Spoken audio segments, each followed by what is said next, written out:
Hello everyone. So we have here a DC motor from a BMW. It's this particular part number. I don't know how well it can be seen from here.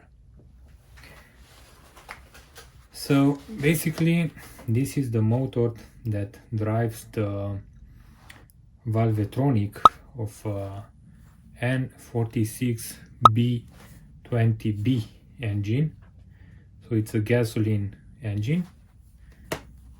So this is powering an eccentric shaft that control the lift of the valves of the specific motor. And this one is a bad unit. The main complaint for this motor was that the ECU, engine control unit, throw an error for the valvetronic activation. It was an error only seen in the shadow memory, I guess. It was not turning any green, yellow light in the dashboard. The only thing that was detectable was that the car was in a low power mode. Basically it switched on the throttle valve to control the acceleration. This was completely disabled. And seeing another videos on YouTube, like Diagnostic Dan, pointed that the problem is when this motor start to have a low resistance. You speak about 100 or 200 ohms between one of the power terminals and the case. And indeed I measured it somewhere around 160 ohms for this motor, that I cannot show for now because I already started to disassemble it. So basically I was trying to measure, better put it on the 200 mega ohm scale, and when I measured it between one leg from here and the ground, there was a low resistance. So that's a myth on the internet, that may be the issue with these motors. Probably I will post some text to show the error that it gives. The motor was running because I tried to power it manually with a power bank, and it was able to turn the valve, and I saw that on the feedback.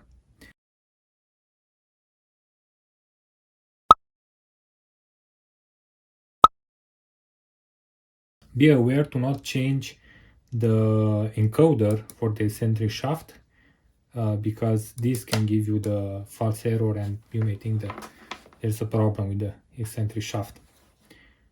I replaced this motor with another one, an aftermarket, and everything is fine now. No more error. It's almost half a year and there was no problem. So definitely this was the issue. So it's hard to disassemble this motor, so it's not serviceable, but I managed somehow to grind off this part, and I was able to extract this one.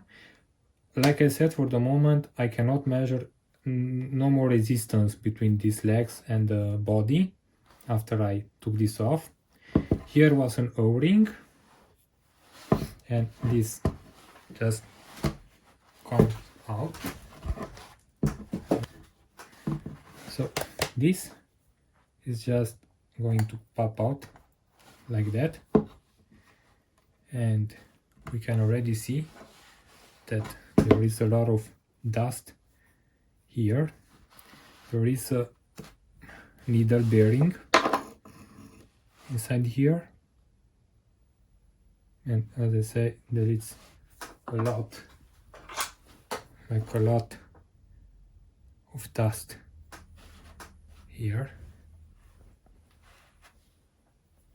This is how it looks like. So inside we can see 4 coils. So presumably this will be 4 brushes, 4-pole motor design. Here got some rubber isolators. So this motor is probably water resistant, something like IP65. The date of manufacturing is 2005. It is written on this injected part, and I think it's also correspond to this one. Let's see what else can be. Looks like this will come off. I didn't disassemble further than this, so this will come out just like this. And yep, here we go.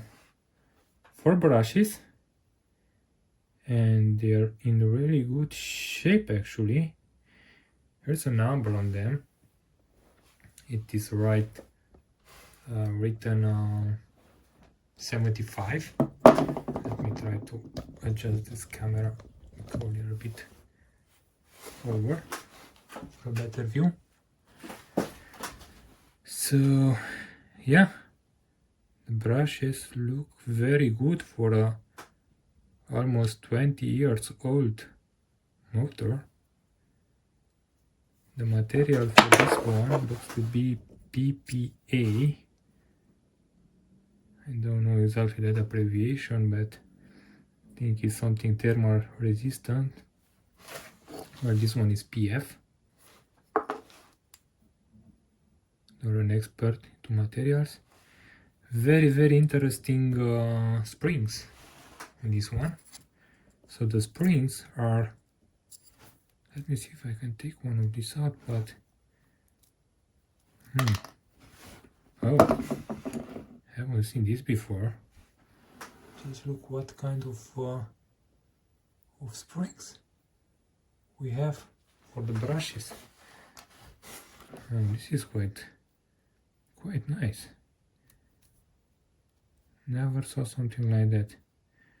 And looks like the brushes are welded, are inserted, and after that they are welded and directly connected to the coils. That's a pretty neat design, I say. Let's see what else we can find. Oh my god. Oh. So here there is a lot of dust. I think it's from the brushes, and most likely this is the culprit for this motor. So I think this dust is going everywhere in the motor and start to make short to the ground.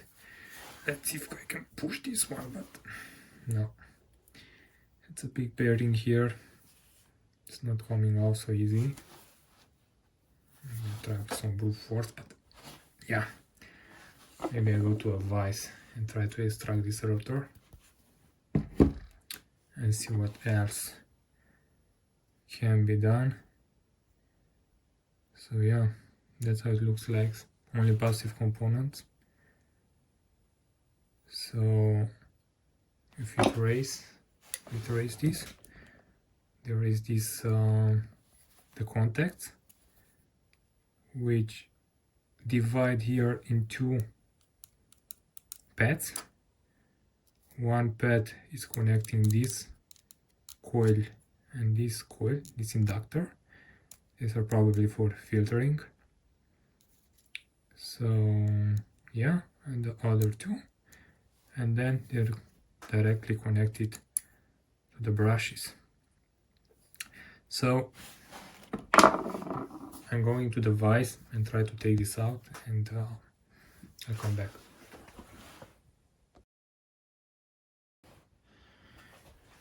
So back. It was a very tight fit on this bearing. I used one of these thing to put it here, and I press it with the vise, but it took a lot of force to push it out. It's a strong bearing here, so the rotor came loose. So now you should be able to take it out like this, and it's out. So what do we have here? A lot of other dust. Try to bring my other light source. See if I can somehow. So again, that's a lot and a lot of dust to this motor. If I can make this somehow to focus where it should, so you can see it's a lot of dust. And the rotor as well, it's very cooked. You can say it's not cooked, it's just a lot of, yeah. As a diagnostic thing, you can try to measure the resistance. Let's see if I can put this one to see there is some resistance between the collector, like this one, and the ground of this. So there is not. It's in between two of them. There is no problem. Putting this one. Nope. After so many years, the collector still looks pretty good shape actually. There's no signs of wear on this part. Let's try to see if we can measure some resistance around it. So I'll bring back my multimeter and we'll leave it on 20 kilo ohms. Let me see if I can put it so that we can see it better. I think we need some more space here. Let me readjust this one.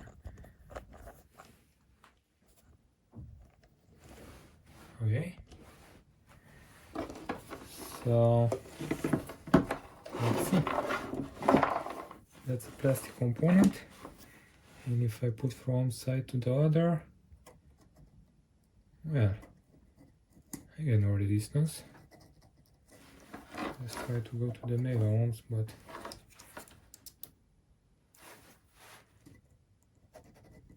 no resistance on this one. Not here.